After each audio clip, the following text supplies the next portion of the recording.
Ceci est un livre audio autogénéré par Google. Première partie. Du Portugal au Brésil. Chapitre 1. Constitution de l'Empire portugais. Les origines du royaume du Portugal. Comment ce royaume s'est-il constitué, alors que la géographie commandait qu'il ne soit qu'une excroissance de l'Espagne voisine? Occupée dans l'Antiquité par la tribu ibère des Lusitaniens, la région devient province romaine au 1er siècle. Puis, comme l'Espagne, elle est envahie du 5e au 7e siècle par des barbares, les Vandales et les Visigoths. Les Arabes envahissent alors la péninsule ibérique. En 1087, Alphonse VI, roi de Léon et de Castille, entreprend la reconquête de la Castille qui était donc sous domination musulmane. Il reçoit l'appui de chevaliers français, dont Henri de Bourgogne, descendant de Hugues Capet. Les musulmans une fois vaincus, Alphonse VI accorde à Henri de Bourgogne la main de sa fille Thérèse. Elle apporte en dot le comté du Portugal qui tire son nom de la ville de Porto. Le prince de Bourgogne transforme son domaine en un royaume indépendant dès 1143 et l'agrandit en poursuivant la Reconquista contre les Maures. La prise de Faro en 1249 marque la fin de l'occupation musulmane. La dynastie de Bourgogne, ainsi mise en place, se perpétue jusqu'en 1383 et imprime au pays un remarquable essor économique.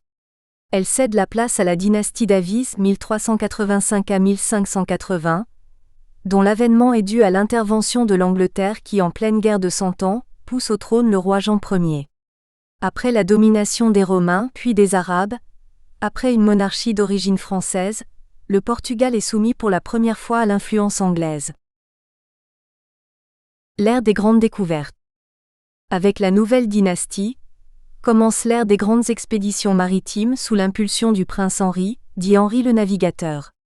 Plusieurs motivations guident les Portugais dans cette voie. Tout d'abord, ils souhaitent consolider leur protection à l'égard des pirates barbaresques qui continuent à infester leurs côtes.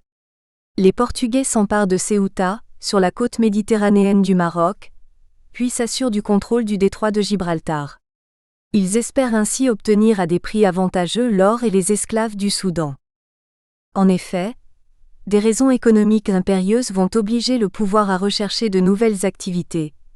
Surpeuplement relatif du Portugal, pénurie de blé, recherche de terres nouvelles pour la culture de la canne à sucre, besoin de main-d'œuvre à bon marché, précisément pour les moulins à sucre de l'Algarve, enfin pénurie d'or qui freine les échanges en Europe.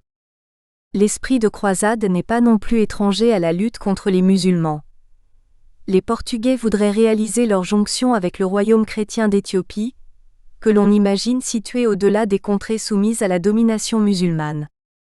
Ce faisant, les Portugais sont également attachés à faire montre de leur prestige à l'égard de leurs rivaux de toujours, les Castillans, qui viennent de s'emparer des Canaries et dont l'attitude méprisante à l'égard de leurs voisins ne changera guère au cours des siècles. Comme l'écrit Jean-François Labourdette, un esprit d'aventure et de découverte, profit mercantile et idéal de croisade furent donc inséparables dans la jeunesse de l'Empire portugais. Enfin, des esprits avancés comme le prince Henri le Navigateur, pressentent qu'il doit exister beaucoup de terres à découvrir et que l'on peut faire reculer les bornes du monde, comme l'on disait à l'époque. Le rôle de Henri le Navigateur. L'action de ce prince, 1394 à 1460, troisième fils du roi Jean Ier, est à cet égard déterminante. Il estime qu'il est d'un intérêt primordial pour son pays de contrôler la route des épices qui relie la Méditerranée aux Indes. Il constate tout d'abord que, contrairement à son idée première, cette fameuse route n'est pas à l'abri des incursions des pirates musulmans, qui peuvent surgir inopinément en Méditerranée, attaquer les vaisseaux portugais, mettre à mort leurs équipages et s'emparer des précieuses cargaisons acheminées par caravane jusqu'à la mer. Aussi décide-t-il avec ses experts, cartographes, géographes, navigateurs, de découvrir une route maritime directe entre l'Europe et les Indes en contournant l'Afrique par le sud. Le percement de l'isthme de Suez, qui n'aurait probablement pas effrayé le prince, n'aurait pas résolu la question des intrusions des pirates barbaresques en Méditerranée. En même temps, les ingénieurs du génie maritime mettent au point en 1440 un navire doté des derniers perfectionnements des instruments de navigation et équipé d'un étambot. Il s'agit d'une pièce prolongeant la quille à l'arrière du bateau et portant le gouvernail. La manœuvre s'en trouve grandement facilitée. Ainsi est née la caravelle, qui va permettre d'amorcer la période des grandes découvertes. Homme d'action et point uniquement de réflexion, Henri le Navigateur met son plan à exécution. C'est d'abord la découverte de l'île de Madère en 1419, le pendant des Canaries espagnoles, puis des Açores en 1427, ensuite des îles du Cap-Vert, nouvelle étape vers le contournement de l'Afrique. Les Portugais prennent ainsi progressivement pied dans la plupart des pays de la côte d'Afrique de l'Ouest jusqu'aux Zaires. Au passage, ils baptisent le Cameroun du nom des crevettes qui pullulaient dans la rivière de Douala et prennent possession de l'île de Sao Tomé. C'est également grâce à ces initiatives qu'apparaît après sa mort, en 1501, la première map monde appelée carte de Quentino du nom d'un espion italien qui en fit l'acquisition. Dans tous ces pays, le prince Henri inaugure de nouvelles méthodes de colonisation en installant des comptoirs sur la côte, à vocation purement commerciale, en se gardant bien d'intervenir politiquement. Des compagnies sont ainsi créées, sous forme de sortes de pseudo-concessions accordées à des officiers de marine. Henri le Navigateur meurt en 1460, mais l'élan est donné et dès lors, l'empire colonial portugais va se développer suivant les principes d'action définis par le prince. Le rôle éminent du prince fut par la suite contesté et ses mérites quelque peu rabaissés. Les découvertes en Asie. En 1488, Bartholoméo Dias parvient à la pointe de l'Afrique du Sud, au Cap des Tempêtes, rebaptisé Cap de Bonne-Espérance. Dès lors, la route maritime des Indes peut être ouverte vers l'Est en 1498 par Vasco de Gama. Le poète Camins l'accompagne dans son expédition et la raconte dans son œuvre maîtresse, Les Lousiades. En 1508, le conquistador Albuquerque prend le titre de vice-roi des Indes portugaises et en 1515, les Portugais contrôlent l'océan Indien à partir de quelques places fortes comme Goa, aux Indes. Ils établissent en 1540 des relations commerciales avec le Siam, l'Insuline et la Chine. Ils atteignent l'île de Taïwan qu'ils nomment Formose, Formose la Belle. Mais c'est pour le compte de Charles Quint que le Portugais Magellan entreprend le premier voyage de circumnavigation. Parti d'Espagne, il atteint Rio de la Plata en 1520, contourne l'Amérique du Sud, pénètre dans le détroit qui portera son nom, pour déboucher dans une mer qui lui paraît si calme qu'il la baptise Océan Pacifique. Il découvre les Philippines, où il plante le drapeau espagnol avant d'y trouver la mort dans un engagement contre les autochtones. On reste confondu devant l'audace, la ténacité et l'habileté de ces navigateurs portugais, originaires d'un petit pays, aux moyens financiers limités et qui n'hésitent pas à se lancer à la découverte du monde. L'installation au Brésil. Cependant, le navigateur génois Christophe Colomb, marié à une Portugaise, avait eu quelques années plus tôt l'idée de gagner les Indes en partant vers l'ouest. Le roi du Portugal, effrayé par les engagements financiers qu'une telle expédition supposait, ne donne pas suite à sa proposition, laquelle est acceptée ensuite par la reine Isabelle de Castille et aboutit en 1492 à la découverte du Nouveau Monde. Les Portugais poursuivent de leur côté leur reconnaissance à l'ouest, et pour éviter de se faire concurrence, les souverains portugais et castillans ont la sagesse de se partager le Nouveau Monde. Le traité de Tordesillas, signé en 1494 sous l'arbitrage du pape Alexandre VI Borgia, fixe une zone de marcation située à 370 lieues à l'ouest de l'axe pôle-île du Cap-Vert et attribue à l'Espagne les terres qu'elle découvrirait à l'ouest de cette ligne et au Portugal les terres situées à l'est. Le choix de cette marcation laisse supposer que les Portugais connaissaient l'existence du Brésil avant sa découverte officielle en 1500 par Pedro Álvarez Cabral. D'abord appelé terre de Sainte-Croix, puis terre des Perroquets, le pays prend ensuite le nom de Brésil en raison du bois rouge comme de la braise qui peuple ses forêts. Ce bois va être exporté en Europe où on l'utilisait pour la teinture des étoffes.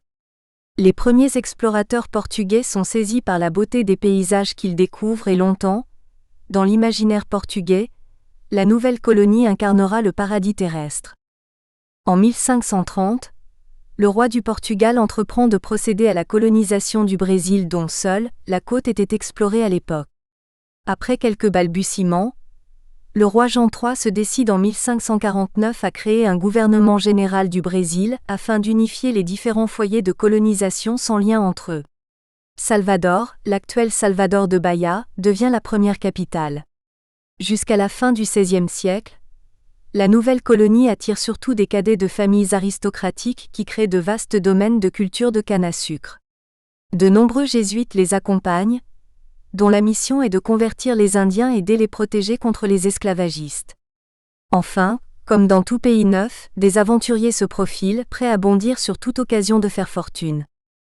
Cependant, le traité de Tordesillas, en dépit de la bénédiction du pape, provoque un vif mécontentement des rois de France et d'Angleterre qui n'entendaient pas renoncer à leur vue sur certains de ces territoires. On cite une boutade de François Ier, fort mécontent de l'ingérence du pape. Les princes se partagent tranquillement entre eux le Nouveau Monde.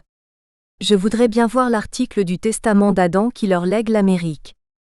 De fait, vers 1555, l'amiral français de Villegagnon atteint la baie de Guanabara, en face de la future Rio de Janeiro, fonde dans une île Fort Coligny, avec l'idée de créer une France antarctique.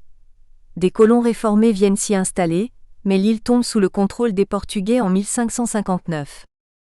5 siècles plus tard, Jules Ferry stigmatise le fameux partage, parlant de ce vaste continent noir, plein de mystères farouches et de vagues espérances, que la papauté divisait d'un trait de plume et d'un signe de croix, entre les deux couronnes catholiques d'Espagne et du Portugal. L'allusion au signe de croix est amusante chez le farouche anticlérical qu'était Jules Ferry, dont l'évocation se limite au continent noir. Sébastien Ier. Si le grand roi Manuel Ier 1469 à 1521 pouvait s'intituler pompeusement seigneur de la conquête, navigation et commerce d'Inde, d'Éthiopie, d'Arabie et de Perse, le Portugal n'en demeurait pas moins un pays trop exigu pour son empire colonial et les richesses qu'il décelait. Ce qui ne pouvait manquer d'attirer les convoitises du roi d'Espagne, qui attendait son heure. Le règne de Dom Manuel devait marquer l'apogée de l'empire portugais. À sa mort, en 1521, son successeur Jean III règne jusqu'en 1557. Surnommé le Piedoso, il est surtout connu pour ses activités religieuses, soutien à la Compagnie de Jésus, mise en place de l'Inquisition dans le royaume. L'Inquisition, impitoyable comme à l'accoutumée, s'attaque aux réformés, aux musulmans et aux juifs. En juin 1557, son petit-fils, Dom Sebastio, lui succède à l'âge de 3 ans. S'ensuit une longue période de régence, assurée d'abord par la reine Donna Catarina, puis par le cardinal Dom Enrique, la première s'appuyant sur l'Espagne, le second se montrant plus réservé à son égard. Le jeune roi Sébastien, au physique agréable, manquait de consistance et allait avoir du mal à faire sa place. À sa majorité, à 18 ans, en 1578, il veut néanmoins s'imposer dans les domaines religieux et militaires et décide d'entreprendre une croisade contre les musulmans du Maroc. À la tête d'une puissante armée de 17 000 hommes, il envahit l'État chérifien mais subit une défaite écrasante à Al-Kaber-Kibir, au cours de laquelle il est tué. Le Portugal sous domination espagnole. Mais ce roi, célébré par les poètes durant sa courte vie comme le modèle des vertus royales, sans qu'on en connaisse la raison, devient curieusement célèbre après sa mort. En effet, nombre de Portugais, en dépit de ses obsèques solennelles à Belém, ne veulent pas admettre sa disparition et continuent à espérer son retour au pays. Son surnom de Desirado ou Désirado, le désiré, accentue encore cette croyance en son retour, quand Philippe II d'Espagne décide de prendre le contrôle du Portugal en 1580. Alors que ce pays avait réussi, avec ses faibles moyens, à créer le plus grand empire maritime et commercial du monde à l'époque, c'en était maintenant fini du grand rêve du Portugal. L'occupation espagnole était, comme on l'imagine, fort mal perçue par les Portugais et une révolte éclate en 1657 à Évora, capitale de l'Alentejo, provoquée par une charge fiscale supplémentaire. La révolte se propage dans toute la région et dans l'Algarve. Richelieu, aux prises avec l'Espagne qui faisait partie de la Maison d'Autriche, est trop heureux d'envenimer la situation et favorise par ses intrigues l'insurrection portugaise. En 1640, les Espagnols doivent quitter le pays et le duc de Bragance, héritier légitime, est proclamé roi du Portugal sous le nom de Jean IV. La nouvelle dynastie allait régner longtemps jusqu'à la proclamation de la République en 1910. Le Portugal ne retrouve toutefois sa pleine indépendance qu'en 1668, Mais la splendeur du siècle dernier était passée et le pays accepte en 1703 une alliance économique avec l'Angleterre, qui devait perdurer jusqu'au XXe siècle et susciter bien des malheurs aux Portugais, victimes de la fureur de Napoléon. Entre-temps, le Premier ministre Pombal gouverne le pays en despote éclairé de 1755 à 1777, réalise de grandes réformes et développe l'économie. Anticlérical acharné, il expulse les jésuites du royaume et de ses colonies. Le sébastianisme. Il faut revenir sur la persistance de ce mythe qu'est pour l'âme portugaise la croyance au retour du roi Sébastien. Le recouvrement de l'indépendance du pays, débarrassé de la tutelle espagnole, est considéré comme un premier effet de ce mythe. Un cordonnier illuminé, Bandara, lance des prophéties obscures annonçant le retour d'un Messie, lequel dans l'imagination populaire est le Désirado. Le sentiment de désespoir du peuple se trouve amplifié par une famine larvée, due à la disette de blé qui sévit alors dans le royaume. Avec l'indépendance restaurée en 1640, Bandara est vénéré comme un saint par la hiérarchie catholique. Les jésuites ne veulent rester à l'écart, qui voient le sébastianisme messianique reconverti en la personne du nouveau roi Jean IV. Certains imaginent même le roi à la tête d'un nouvel empire d'Occident, animé par les Portugais, nouveau peuple élu par le Seigneur, en rappelant la croisade de Sébastien contre les musulmans du Maroc. Le mythe du sébastianisme va perdurer au cours des siècles. Sous l'occupation française par les armées de Napoléon, le général Junot aperçoit des Portugais au bord de l'Atlantique, scrutant l'horizon pour guetter le retour de Sébastien. Junot le réaliste, pensant qu'ils attendaient l'arrivée d'une escadre britannique, ne croit guère à cette légende. Plus tard, en 1974, la révolution des œillets, après la dictature de Salazar, est perçue par certains au Portugal comme une nouvelle manifestation du sébastianisme.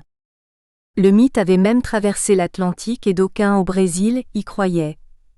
On imaginait que Sébastien était caché dans les forêts amazoniennes et qu'il allait venir en aide aux pauvres du Nord-Est. On pensa aussi que l'empereur Pedro II pouvait être une réincarnation du Desiderado. Plus près de nous, le nouveau président du Brésil, Lula da Silva, issu des milieux populaires, est crédité parfois de la même origine. D'ailleurs, les Indiens du Brésil n'oubliaient pas qu'un édit du roi Sébastien en 1560 obligeait les colons à payer leurs ouvriers indiens dès lors que leurs prestations les retenaient au moins un mois en dehors de leur village. À l'époque, Sébastien avait 3 ans, c'est donc à la régence qu'il faut imputer cet édit. De même, une loi de 1570 interdisait l'esclavage sauf en cas de guerre ou d'anthropophagie. Ce qui contribuait à entretenir le fameux mythe. Les Indiens du Brésil. En 1500, un membre de l'expédition de Pedro Álvares Cabral écrit au roi Manuel Ier pour lui relater l'invention du Brésil et lui décrire les premières réactions des Portugais devant les peuples indiens. Ils étaient nus sans rien pour couvrir leur partie intime, la figure grise un peu vermillonnée. De bons visages et de bonnes narines, les cheveux lisses et rasés, constatation voisine de celle de Jean de Léry, huguenot genevois, débarqué dans la baie de Guanabara en 1556 avec Villegagnon. Mais une autre caractéristique est bientôt mise en évidence. Les bons Indiens sont anthropophages.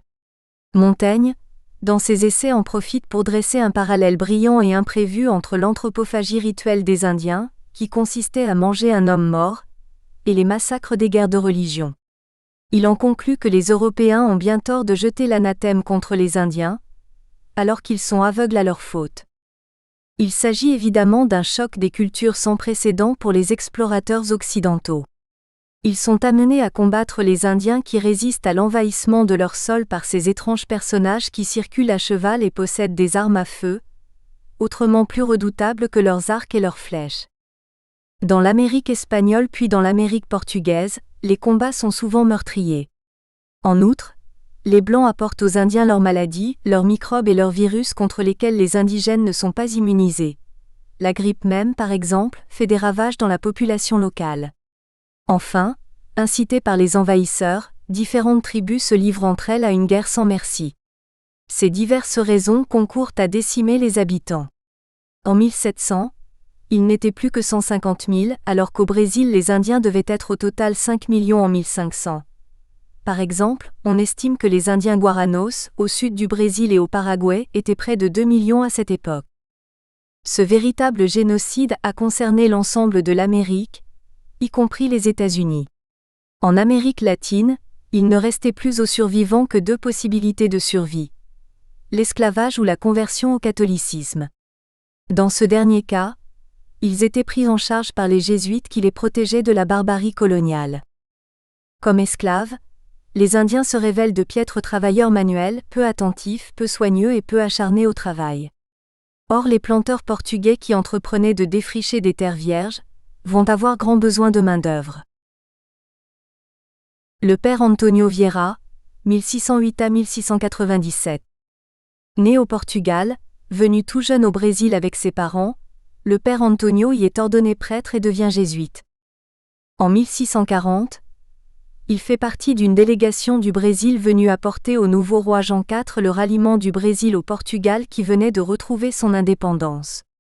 Le roi, séduit par son intelligence, confie au père Vieira une mission au congrès de Münster où l'on négociait les traités de Westphalie. Il en profite pour voyager en Europe, prendre contact avec des communautés juives, ce qui lui vaut d'être inquiété par l'Inquisition à son retour au Portugal. Mais son véritable centre d'intérêt demeure le Brésil, où il avait protesté contre la façon dont les colons et les aventuriers traitaient les Indiens. En 1655, il obtient du roi Jean IV une loi qui condamne ces procédés et ôte même l'administration des Indiens aux gouverneurs, la remettant à leur chef et à leurs protecteurs les Jésuites. La réaction des colons est violente, les Jésuites sont qualifiés de vautours et le père Vieira est embarqué de force pour la métropole. La loi de 1655 est vite abrogée. Le père Vieira est autorisé à finir ses jours dans son cher Brésil où il continue à lutter pour les Indiens jusqu'à sa mort à l'âge de 89 ans. Le recours à de la main-d'œuvre africaine. Les Indiens au Brésil étaient en faible nombre, puisque décimés. Il fallait donc importer de la main-d'œuvre. Les Portugais pensèrent tout naturellement aux Africains du golfe de Guinée, le long duquel ils possédaient de nombreux comptoirs. L'idée de la main-d'œuvre noire n'était d'ailleurs pas nouvelle au Portugal et dès 1445 avait lieu la première vente de noir à Lisbonne. Le système se serait développé au point qu'après quelques décennies, la majorité des travailleurs manuels à Lisbonne étaient d'origine noire. Les Portugais avaient pris l'habitude de regarder travailler les Africains, lesquels avaient le statut d'esclaves. Il existait des magasins de vente d'esclaves et à la fin du XVIe siècle, on pense que la population noire au Portugal aurait atteint 10%. Il faudra attendre Pombal au XVIIIe siècle pour faire cesser ce commerce. Les affranchis se trouvèrent alors sans statut social et souvent promis à la délinquance. On voit encore dans certaines villes le pilori, où l'on attachait les esclaves qui avaient tenté de s'enfuir. On note aussi qu'il y aurait eu très peu de métissage dans la métropole, alors que le système était au contraire fort répandu dans les colonies portugaises.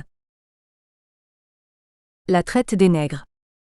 Rien d'étonnant donc à ce que les Portugais aient l'idée d'importer des Noirs comme travailleurs manuels dans leurs colonies, et en particulier au Brésil. Ils s'imposèrent comme les initiateurs de ce commerce, suivis par les Espagnols, par les Français, intéressés par l'importation de Noirs aux Antilles, enfin par les Anglais, concernés par la Jamaïque et leurs Antilles, mais surtout par l'Amérique du Nord avec les conséquences que l'on voit maintenant. Les Espagnols, néanmoins, renoncèrent assez vite à ces procédés et l'on constate qu'en Argentine et au Chili, la population est quasiment blanche. Il y a eu très peu de Noirs importés et les Indiens ont été massacrés. Les premiers esclaves noirs arrivent au Brésil à partir de 1550, en raison des besoins en main-d'œuvre des grandes plantations de canne à sucre, besoins qui ne pouvaient être satisfaits par la faible population indienne, au demeurant peu accoutumée aux travaux de force. Il fallut donc recourir à l'immigration massive de travailleurs africains. La question morale est de savoir pourquoi il était nécessaire de recourir à cet effet à la traite, dans les conditions brutales et sauvages que l'on sait. On aurait pu concevoir un système plus doux et plus humain, où seuls des volontaires auraient été embarqués, attirés par de fortes primes et l'espoir d'un bon salaire. Mais une idée aussi généreuse n'avait nullement cours à l'époque, alors que l'esclavage avait toujours été pratiqué depuis des siècles. En outre, Les Africains de Guinée, du Bénin ou de l'Angola étaient très heureux de leurs conditions de vie ancestrales et étaient suffisamment nourris avec les produits de la cueillette et de la chasse. Ils n'avaient nulle envie de s'expatrier, et il fallait les y contraindre par la force. De plus, le système de la traite reposait sur les deux acteurs principaux qu'étaient les négriers blancs, dont l'avidité n'avait d'égal que celle de leurs interlocuteurs africains, les chefs de village, très satisfaits de toucher de fortes commissions en vendant ignoblement leurs compatriotes. Le transfert des Noirs faisait l'objet d'un commerce triangulaire. Au départ d'un port négrier européen, le navire était chargé de pacotilles et de marchandises attractives sans grande valeur, échangées aux chefs africains contre des hommes et des femmes. Acheminés ensuite vers le Nouveau Monde dans des conditions d'hygiène et d'inconfort atroces, ils étaient vendus à l'encan aux colons contre des denrées coloniales, coton, café, sucre, etc., qui au retour approvisionnaient les marchés européens. En France, les ports de Nantes et de Bordeaux en tiraient un revenu fructueux. Toutefois, cette vision classique des échanges triangulaires est à moduler. En effet, les marchands d'esclaves africains deviennent plus exigeants au fur et à mesure que le commerce se développe entre les Européens. Ainsi, avec le temps, ils ne se contentent plus de pacotilles, mais réclament des produits manufacturés de qualité comme les cotonnades des Indes, dont le prix de revient est relativement élevé. Le coût des équipages aussi n'est pas négligeable, tout comme celui de la construction des navires, de l'armement et de la maintenance. Sans compter les frais de nourriture à bord, calculés évidemment au plus bas, mais il fallait néanmoins fournir aux esclaves une alimentation minimale, afin de les maintenir en vie pendant la traversée. Tout débours qui diminuait le rendement du trafic négrier, lequel restait largement bénéficiaire. Les Hollandais au Brésil. Au début du XVIIe siècle, les Hollandais manifestent un vif intérêt pour le Brésil. En 1630, ils s'emparent de Pernambuc et occupent une grande partie du pays, avides de profiter des ressources considérables qu'ils semblaient receler, or, diamants, bois, etc. En 1648, 12 000 Européens résident à Recife et dans sa région. Ce sont pour la plupart des Hollandais. On compte parmi eux environ 1500 Juifs. Certains acquièrent des plantations de canne à sucre dans la vallée de Pernambuc, d'autres se livrent au trafic des esclaves qu'ils achètent directement aux navires de la Compagnie des Indes. Jacques Attali, dans son livre Les Juifs et l'argent, rapporte qu'il les revendait à crédit aux planteurs, à un prix fort élevé, payable lors de la récolte de la canne. Les profits pouvaient atteindre 300% par tête, au point que le gouverneur hollandais de la région se plaignait des difficultés rencontrées par ceux qui n'étaient pas juifs car les nègres leur étaient vendus trop cher. Une centaine de navires de la Compagnie des Indes assurent la rotation entre Recife et Amsterdam pour transporter le sucre de canne brut, constituant le fret de retour des esclaves. Le sucre brut est alors raffiné en Hollande et exporté dans toute l'Europe.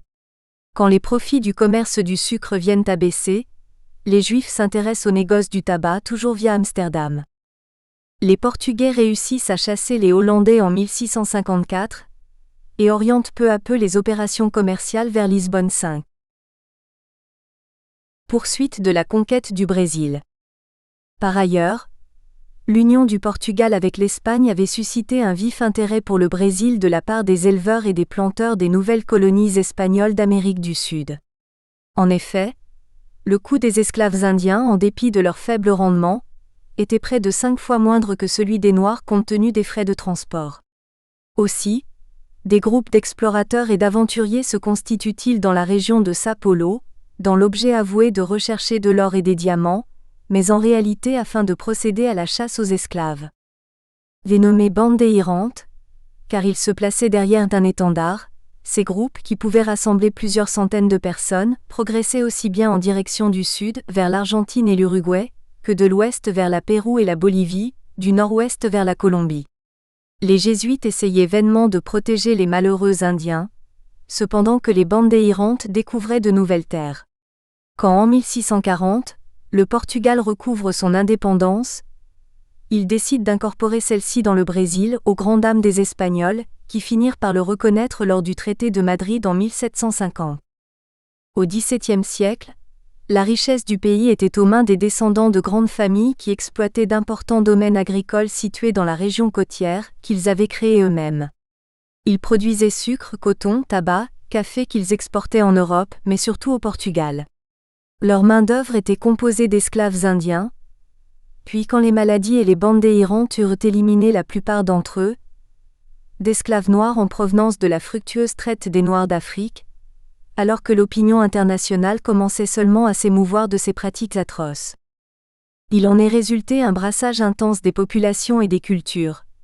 Les mariages entre Portugais, Indiennes et Africaines étaient fréquents, beaucoup plus que dans les autres colonies européennes, et ce métissage est, 3 siècles plus tard, un des fondements de l'identité brésilienne. Il est rare de trouver dans un seul pays, peuplé, il est vrai, de plus de 140 millions d'habitants, des échantillons aussi variés de l'humanité, car des éléments asiatiques sont venus également s'ajouter au peuplement d'origine.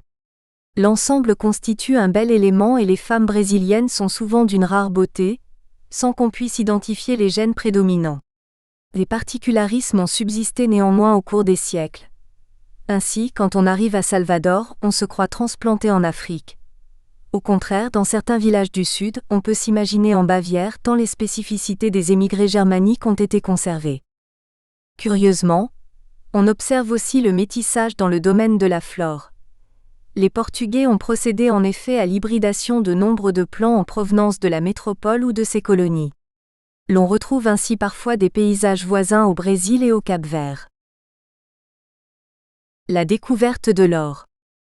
Vers 1700, alors que les Antilles avaient ravi au Brésil le monopole du sucre, les bandéirantes finissent par découvrir à l'intérieur du pays les gisements d'or qu'ils recherchaient avec avidité. Des milliers de chercheurs d'or se précipitent pour les exploiter, plus d'un siècle avant la ruée vers l'or de l'Ouest américain. L'état du minage Recis se situait au centre de ces mines et la ville d'Ouro Preto, l'or noir, comptait en 1775 100 000 habitants, dont la moitié d'esclaves. Les jésuites s'y installent en force au début du XVIIIe siècle et y construisent des églises de style baroque, somptueusement décorées grâce à l'or qui règne partout. Le Brésil devient alors le premier producteur d'or au monde, et le pôle économique du pays se déplace vers le sud-est au détriment des régions côtières du nord-est. Salvador de Bahia doit, en 1763, abandonner son statut de capitale au profit de Rio de Janeiro, situé au débouché des régions minières de l'intérieur. Cependant, la couronne royale s'appropriait la plus grosse part des revenus provenant de l'exploitation de l'or, au détriment des colons qui commençaient déjà à rêver d'indépendance. Leur penchant vers l'autonomie était fortement encouragé par l'esprit des Lumières qui avait atteint le Brésil. La Révolution française allait susciter des sympathies chez les colons, lesquels avaient bien entendu observé auparavant avec beaucoup d'intérêt la Révolution américaine, qui avait abouti à l'indépendance des colonies anglaises d'Amérique. En 1789, la crise minière et une décision irréfléchie de la métropole d'augmenter l'impôt sur l'or favorisent un premier mouvement d'indépendance né à Ouro Preto, sous l'impulsion d'un dentiste, Joaquim José da Silva Xavier, surnommé Tiradentes, l'arracheur de dents. Bientôt arrêté, celui-ci est pendu et dépecé en place publique. La vie reprend son cours dans la colonie jusqu'au moment où les guerres napoléoniennes ont en 1807 un effet inattendu. Le départ du régent du Portugal, fuyant l'envahisseur, pour le Brésil et les conséquences qui en résultent. Bilan de la politique coloniale du Portugal. Grâce à son empire colonial, le Portugal accède au rang de grande puissance, devenant, comme l'Espagne, un vaste centre d'échange pour les denrées agricoles en provenance des pays d'Afrique et d'Amérique. Ensuite, l'or du Brésil est venu enrichir le pays de façon brutale et désordonnée. Des tonnes d'or se déversent sur le pays. Près de 1000 tonnes d'or sont ainsi expédiées du Brésil au Portugal. Malheureusement, en grande partie en raison de la faiblesse et de l'incurie du roi Jean V, qui règne de 1706 à 1750, le Portugal ne sut pas profiter de cette manne inespérée. Au lieu de l'investir dans la création d'industries nouvelles, le roi, devenu le souverain le plus riche d'Europe, dilapide ses richesses fabuleuses dans des investissements somptuaires au bénéfice de la couronne, mais aussi de la grande noblesse et du clergé.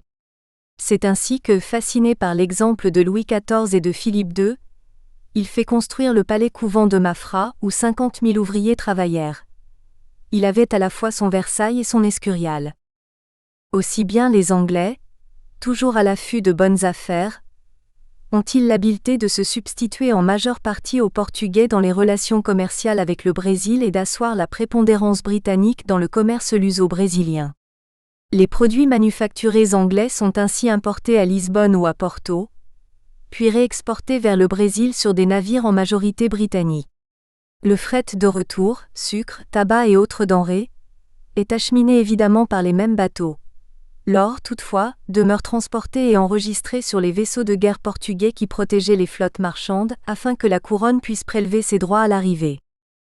L'Angleterre bénéficie toujours de la clause de la nation la plus favorisée, en sorte que les marchandises anglaises supportent les droits de douane les plus faibles, tandis que les produits français sont frappés de droits prohibitifs. Les relations franco-portugaises ne pouvaient bien entendu que s'en ressentir, alors qu'elle avait déjà été passablement mise à mal par l'arrivée en 1700 sur le trône d'Espagne d'un Bourbon, Philippe V, petit-fils de Louis XIV. Le roi Jean V, essentiellement préoccupé par son rôle de mécène dans le domaine des arts, sous son règne, on assiste ainsi à l'explosion des Azuelos, peu intéressé par les problèmes économiques, ayant renoncé au rôle historique de son pays en matière maritime, se contente donc d'être devenu un satellite de l'Angleterre. En Angola et au Mozambique, découverts par les navigateurs portugais au XVe siècle, la domination du Portugal se limitait aux côtes et ne s'étend à l'intérieur de chacun des deux pays qu'au XIXe siècle. Il demeure toutefois colonie portugaise jusque dans les années 1950. Quel est alors en 1800 le bilan économique de la politique coloniale du Portugal ? Peu de temps après... Nous espérons que vous avez apprécié cet aperçu. Pour continuer à écouter ce livre audio sur Google Play Livres, utilisez le lien dans la description de la vidéo.